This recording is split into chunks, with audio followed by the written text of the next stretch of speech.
Good afternoon, if you happen to be on my coast. This stream is to apologize for the last stream that I did about one of my favorite albums, which is Lumpy Gravy by Mr. Frank Zappa. Rest in peace. And yeah, this one's going to be a lot better, I promise. So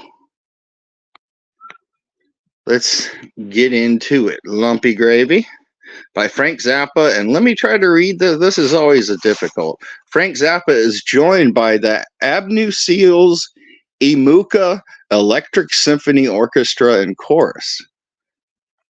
So that's an interesting name. I think they're credited on one of the other ones too. That live one from the 70s, orchestral favorites. Anyway, let's keep going. Lumpy Gravy came out May 13th, 1968. It is considered collage, orchestral, music concrete, jazz.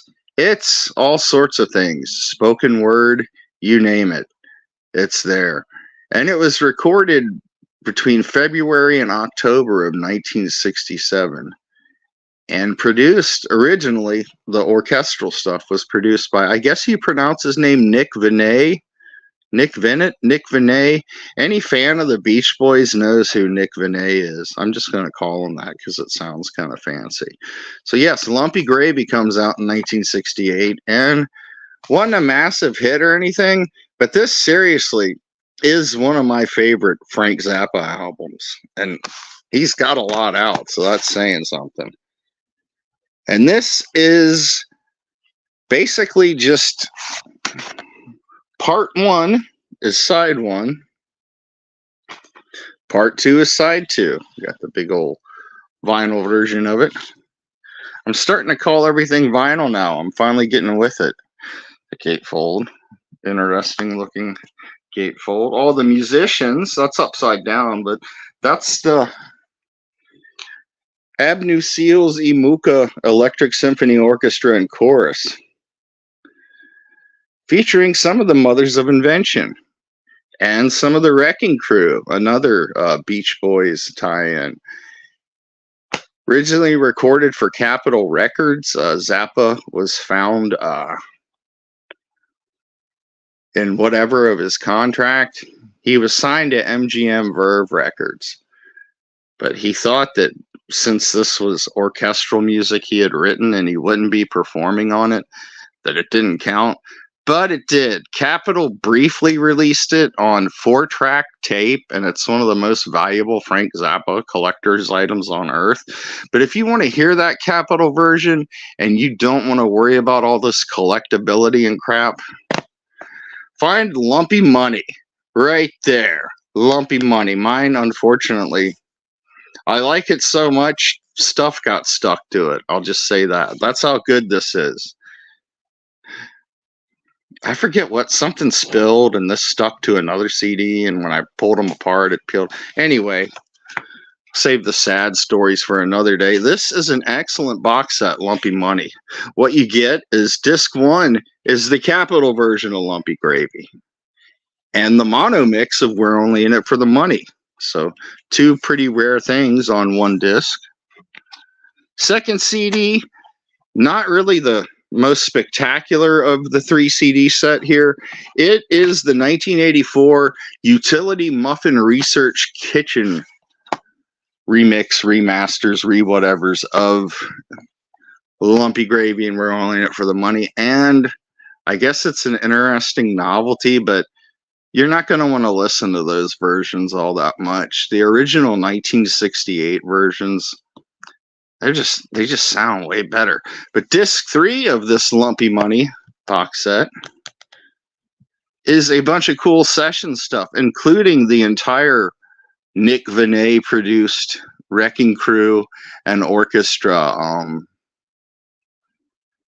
piece that became the edit parts for Lumpy Gravy. So you get to hear that in its entirety.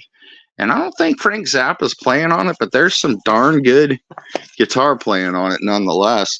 Might be Tommy Tedesco, Wrecking Crew favorite, playing all those hot licks. So yeah, Lumpy Gravy. Frank Zappa's first solo album. Everything else was credited to the Mothers of Invention. This album is only 31 minutes long, so I don't know. It doesn't seem like it would be that difficult to give it a chance, people. No, I'm sure plenty of people love this album. But yeah, Frank Zappa, Lumpy Gravy. I highly recommend it.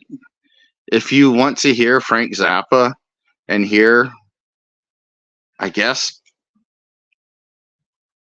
from his really weird period, Lumpy Gravy's a good short one. Uncle Meat is also fantastic for that, but that's a double album.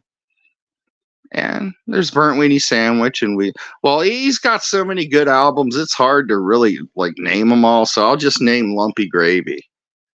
It's out of sight, man. And also, just real quick, let me plug some other stuff. Aftermath by the Rolling Stones, their 1966 classic. This is the UK version. It's got more songs on it. This is a great album. And they're all in their 80s now, and good for you guys. Just keep doing it till you drop. That's kind of what I would like to do with things I love, is just let them kill me. One of my favorite singles, these were called 45s sometimes if you're a youngster. Jilted John by Jilted John. When I first heard this song, it reminded me of something that happened to me when I was in high school. So I automatically fell in love with it. And I ordered this from the United Kingdom. This was before Brexit. So shipping wasn't like $35 on everything you order over there. Anyway, another song that I really like a lot is Motorhead by Hawkwind. This is also a UK pressing of the 45 RPM single. See, Lemmy was in Hawkwind, and wrote the song Motorhead. Then, of course, later started a band, Motorhead, and they also did this song. But this Hawkwind version is very good. It shows that Lemmy could be kind of like a little bit spacey, not always hard rocking and growling and gruff. That he might have had a little bit of LSD with the speed from time to time during his Hawkwind days. Excellent song. I think that's the B side, and yep, the A side is Kings of Speed. Hint, hint, hint. Another great song. It's just a great 45. And let me not leave out the B side of the Jilted John single. Okay, the song Going Steady is the B side to the Jilted John single. So that's also cool. And this is the Non-Such Guide to Electronic Music. This came out. See, that's Beaver and Krause. This came out when the Moog synthesizer was invented. And it is a guide on how they work. There's a booklet with all these waveform and shit that I don't understand. It is a 2-record set. Very nicely. See, I got this brand new. I don't even want to touch the records because I just put some moisturizer on my face recently, and I don't want to get greasy handprints on the vinyl surfaces. But yeah, you ever want to know the nuts and bolts of the Moog synthesizer? And this was the first one. This is the one that had the separate keyboard and like the 3 huge sound bank thingies, and you needed like 1,000 phone type cords, jacks, whatever you want to call them, to plug up everything. But yeah, from the Non-Such Guide to Electronic Music to, yep, I'm gonna bring it up again, 10 12 short years later, Devo releases Duty Now for the Future, their second album. Another one of my favorite albums, right up there with Lumpy Gravy. This is just a classic album. There's not a bad song on here. There's a bonus cuts version, which I always mention probably, and that's even better because all the extra songs are just as good as what was on it originally. But yes, that is LP. It's kind of cool. It's, you know, it's not bad. But ladies and gentlemen, Lumpy Gravy by Frank Zappa. One of Uncle Russ's favorites. I've been a fan of this album since 1988, so I think I like it. I think that's long enough to prove that it was not just a fad with me. See, I've got like different, 2 LP copies, 1 CD copy, the Capitol version, the Nick Vinay sessions, the digitally remastered remix 1984 version, Lumpy Gravy. Gotta love it. Thank you for tuning in, and I hope you enjoyed this, and I really apologize for last night's Lumpy Gravy tribute stream. So hopefully this one makes up for it.